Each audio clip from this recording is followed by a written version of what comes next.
A 20-year-old just made one of the best movies of 2026. Actually, he made one of the best movies of all time. Kane Parsons, creator at 15 of one of the best analog horrors on YouTube, and now one of the best horror films of all time at 20 years old. He has done it. It's beautiful. Look at my brothers up there celebrating. After watching Obsession last week, I've been so excited for the Backrooms just to watch another production from a younger mind. It did not disappoint at all. Please join me in this video where I talk about why I think the Backrooms is a masterpiece and why I love it so much. There will be spoilers sprinkled in here, so I strongly suggest you watch the film for the first time if you don't want any spoilers. In cinemas now, no spons. Just before we get into it, thank you guys so much for 50 subscribers. If you haven't seen my previous video, the giveaway has ended and we have another one on the way. If you want to join it, just like, subscribe and comment anything on the channel. When this film were announced, I really wanted it to be a faithful adaptation of the YouTube series. As soon as I found out Kane Parsons was the man in charge, I had no worries for this anymore. As soon as the film started, it was like I was watching the YouTube analog horror on the big screen. The OG VHS walk around the backroom style was all there. It was like watching gold. That OG static noise constantly playing while we're on the edge of our seat wondering what's around the next corner was such a blessing to watch. What put the cherry on the top for me was that it gave us a taste of the monster at the end, but not too much at all, just like it did 4 years ago in the original. This all really set the tone for the rest of the film for me, and it really had a brother tearing up. It's beautiful. I do it often. I'm bossing.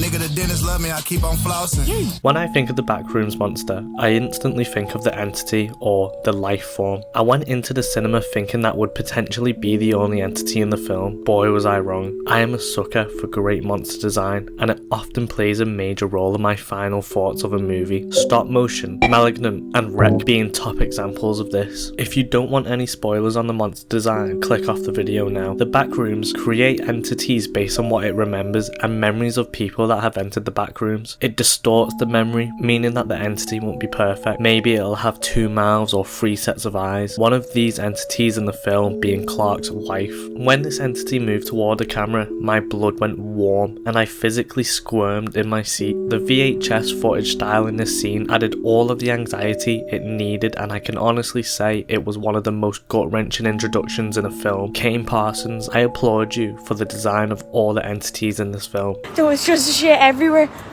like poo. You already know I love to talk about my favourite scenes in films, so for this one I've picked out 2 of my favourite. Mary and Clark's second session and the Mary chase scene. Mary and Clark's second session takes place in the Backrooms, where we can clearly see that Clark is not stable. I won't spoil this one because I think it's one of the best examples of real horror in cinema. No jump scares, no sudden noises, just an unsettling, tense conversation in the most uncomfortable setting, surrounded by some of the most uncanny entities that look like they are going to jump out of the screen at any given time. I absolutely love this scene because it pulls back so many layers of Clark, the entities and the Backrooms. It answers a good amount of questions, all while creating way more questions. The movie is still very fresh, so if you have seen it, comment below if you think this was the Clark we've been following all film or a Backrooms entity.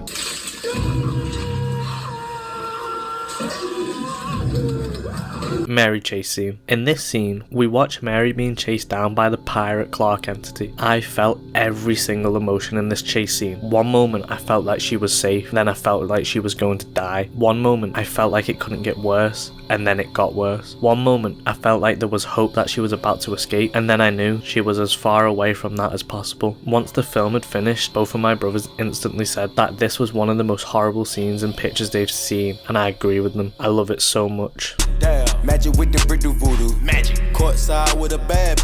Then I send it through Uber. Go. This film is incredible, and as I said in my last video, I couldn't wait to get in the cinema and watch it on the big screen. I watched it in 4DX in a patch screening with my 2 brothers, and the vibes were so good. I absolutely loved how immersed I was in this liminal space, so much that when it ended, it caught me completely off guard because I thought there was so much longer left. That point alone solidified it as one of the best films of the year for me. As always, I'm gonna end off with my Letterboxd review. I absolutely love this app, as you all know, so if you are on it, give me a follow below. On Letterboxd, I give this film a 5 out of 5. I am incredibly happy for Kane Parsons. This is such a great adaptation from his YouTube series. I love how he's mixed his classic VHS analog horror with proper cinema. He's done it so well, it's almost seamless. I love the opening to this film. It sets the tone straight away for the film whilst paying homage to the original. I love the characters in this film, and the entities were absolutely incredible in my opinion. I wasn't expecting there to be humanoid entities down there, and the way they looked were horrifying. This will forever be one of my favourite horrors just from my two brothers' reactions after watching it. Like Bugonia, reactions like these are priceless, and it's why I love horror.